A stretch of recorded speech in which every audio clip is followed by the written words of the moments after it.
الإخوة والأخوات، مرحبا بكم إلى درس اللغة العربية لغة الجنة. Assalamu alaikum and welcome to our Learn Arabic show. Right, so today I would like to start our class with another verse from the Quran.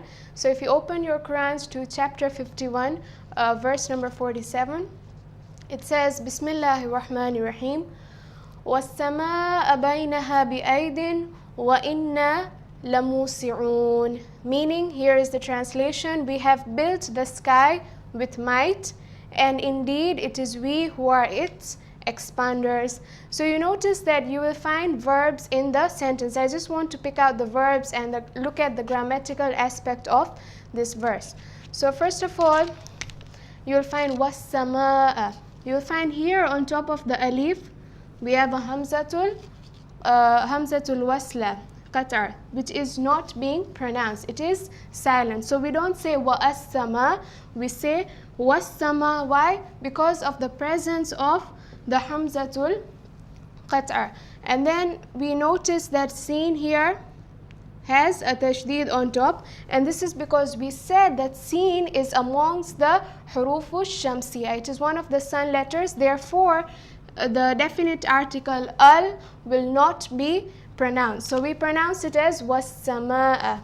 Then baynaha, meaning ha is referring to it. What is it in this verse? The sky. It's referring to the sky. Baynaha bi-aydin wa inna meaning indeed, making it more when we say indeed, when we say inna, it means it's true, it is obvious, right? So wa inna lamusi'un, who are its expanders. Musi'un meaning expanders, right?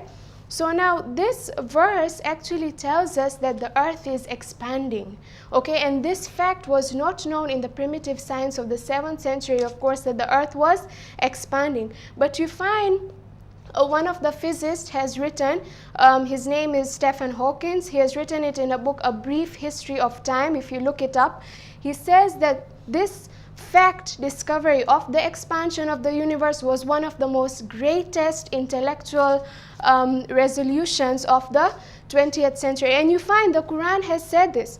This fact was found out in the 20th century, but the Quran had already said about this scientific fact 1400 years ago, before the discovery of a telescope, right? So you find this fact in the Quran. So of course you will find many messages in the Quran. You will find scientific facts in the Quran. You will find, rules regarding inheritance and everything. You will find inspiration from the Quran, and of course you will find many scientific facts that have been discovered later on in the later centuries by scientists, right? So of course our topic for today now will be, of course, the command tense, which is the fi'lul amr.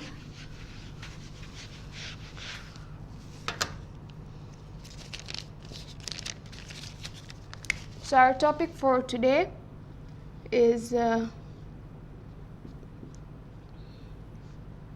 fi'lul amr, meaning the imperative tense or imperative or command.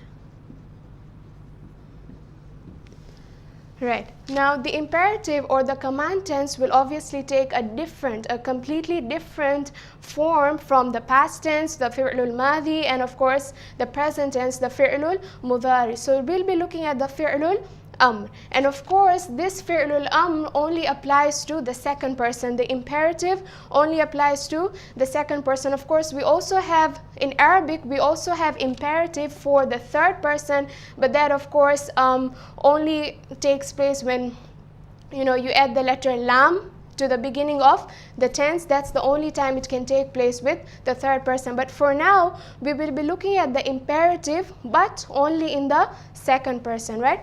So for example, I have my root verb. My root verb says kataba.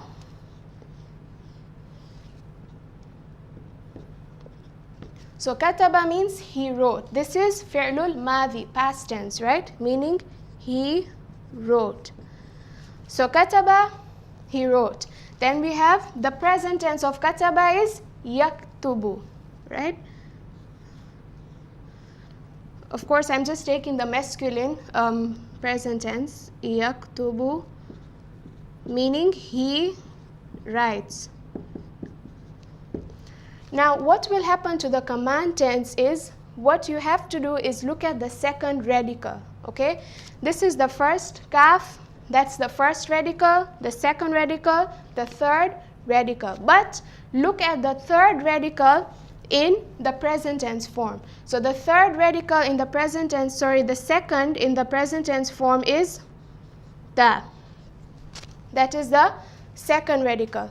Now you look at the vowel on top of the second radical, you notice it is a dhamma. So the vowel on top of the second radical is a dhamma. Therefore, what will happen in the command tense is the alif, of course it starts with an alif, that will carry a dhamma. So this will carry a dhamma. It will be uktub. Okay? So this second radical carries dhamma. And of course, you cannot have any word that starts without a vowel. So you need to have a vowel. So this alif is being supported by the hamzatul wasla. That was qat'a. This is hamzatul wasla. So this alif is being supported by the hamzatul wasla, and of course it carries a dhamma. Why does it carry a dhamma? Because you'll notice that the second radical in the present tense form carries a dhamma sign. Now let's look at another example. Say we have dharaba.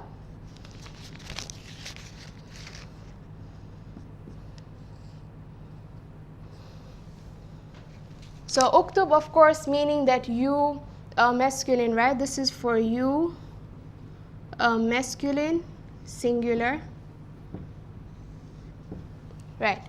So dharaba, okay? Dharaba meaning he hit, right? He hit. So this is past tense. This is fi'lul madhi. Now write it in the fi'lul mudari form. It's going to be yadhribu.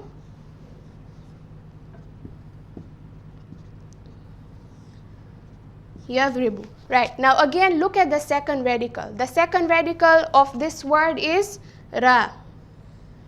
So this is my second radical, and the second radical, you notice, carries a kasra. The second radical carries genitive. So even the alif here, therefore, will carry a genitive. So yadhribu becomes idhrib. So you see, I have taken the kasra from here and I have put it there. You always look at the second radical in the present tense format, not the past tense, in the present tense format. So yadhribu, idhrib. And you notice that when you look at the command tense, always you should notice that the last letter always carries a adjective, okay? So here I have a adjective, and there also I have a adjective sign. But there are some cases that even if you look at the vowel in the second radical, the command tense will not correspond to that vowel. For example, I have, say I have the word arsala.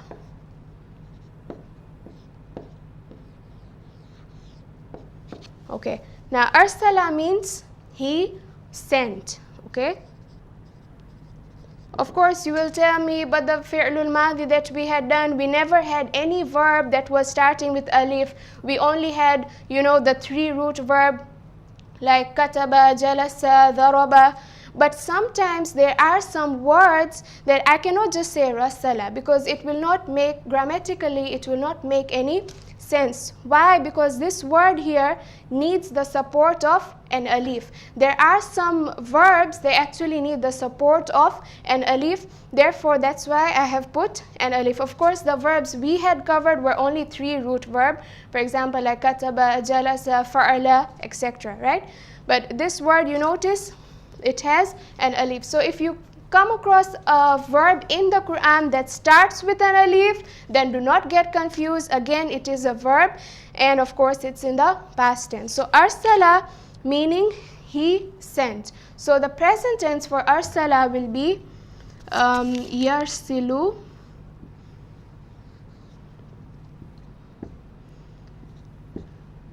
Yarsilu. So this is the present tense. He sent, he. Okay, so I have he sent, he sent. And of course, the present tense for, the command tense for this will be.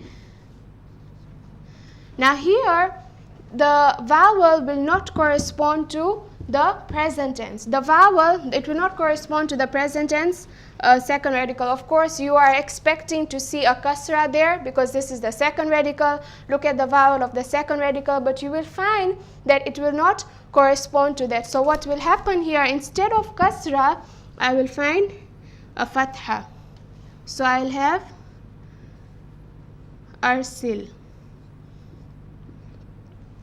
Okay, so you note in some cases when you find that the second radical of the present tense format has a kasra, sometimes instead of following a kasra like we saw in dharaba, yadribu, idrib, right? But sometimes it will take a fatha, it will not take a kasra. Let's look at another example. Say I have anzala.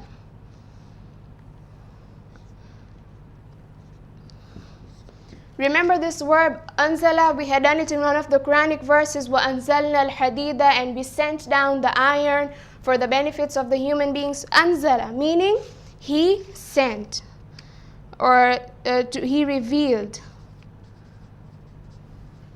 He sent down or he revealed. This sent is not exactly similar to this. This means like he revealed or he sent down, you know.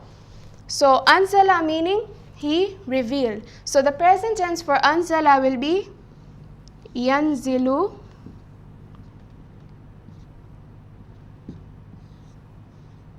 So anzala, yanzilu, anzil.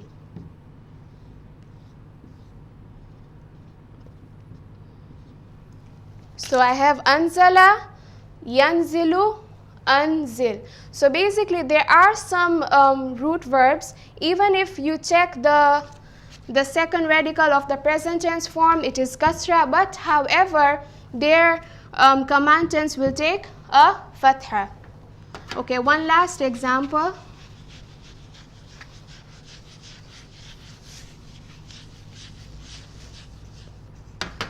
See, I have the root verb jalasa.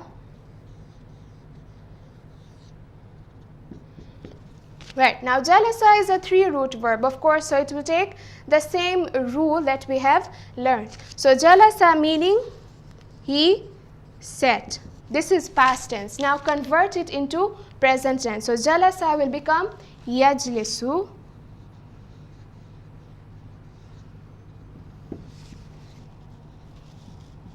Yajlisu. Then look at the second radical. The second radical, lam, it has a kasra. The second radical lam has a kasra. He sits.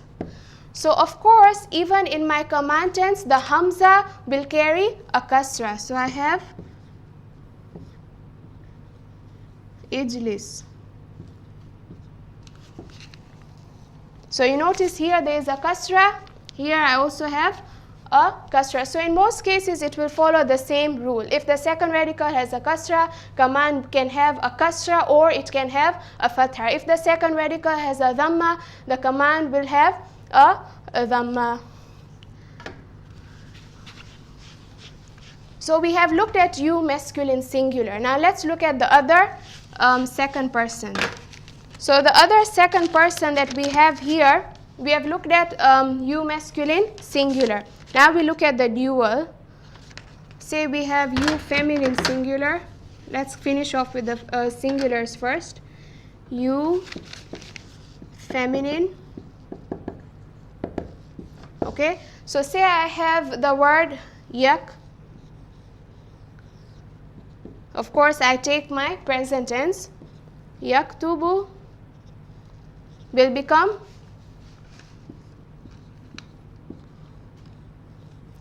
uktubi. So what have I done here? I have added I've added a ya at the end because this is for singular. If it is you masculine singular, then same, it will be uktub. Okay, if I have dual, say I'm talking about two masculine, dual, two,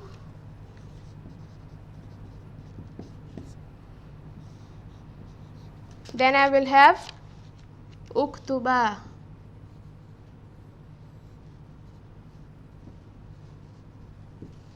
Okay, so yaktub, for feminine it becomes uktubi, means I'm commanding a female, I'm commanding you female, write. Uktubi, uktub, I'm commanding you male second person to write.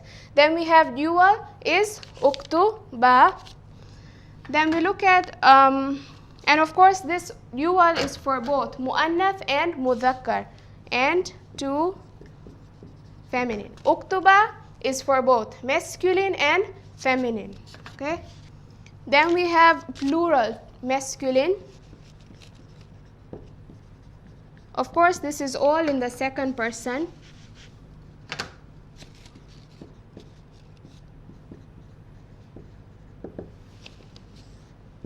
So plural masculine we will have uktubu.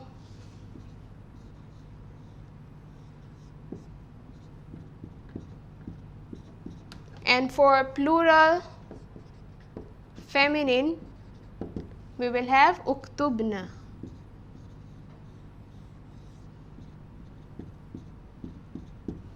Right? So I can say antum uktubu, meaning you all masculine write. I'm ordering you, I'm commanding you, write.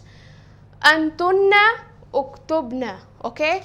Anta uktub. Anti uktubi. Antuma uktuba. Antum uktubu. Antunna uktubna. So this was the fi'lul and inshallah we'll be continuing with our further topics. Of course, we'll be looking at more examples and more other topics, of course. So thanks for listening and have a nice day.